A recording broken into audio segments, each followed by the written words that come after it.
فکر نمی کردم چشامش رو ببینه، ولی رسم روزگار انگارم اینه که یکی دیوونه وار عاشق بمونه، ولی تا آخر فقط تنها بمونه.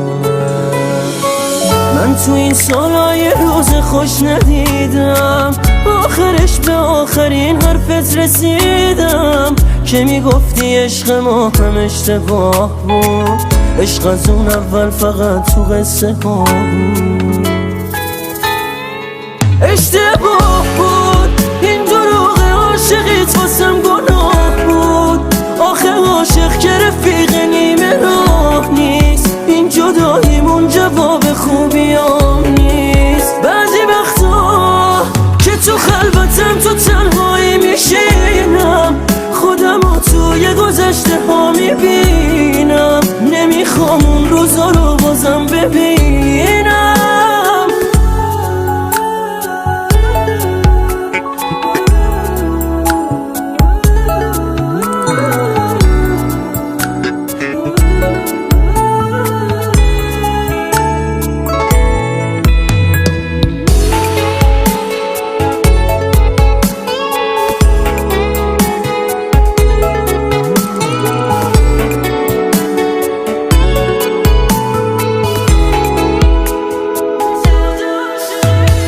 روزایی که آهنگای منو گوش میدادی، هی واسم قلب میفرستادی، چی شد دل به دل کی دادی؟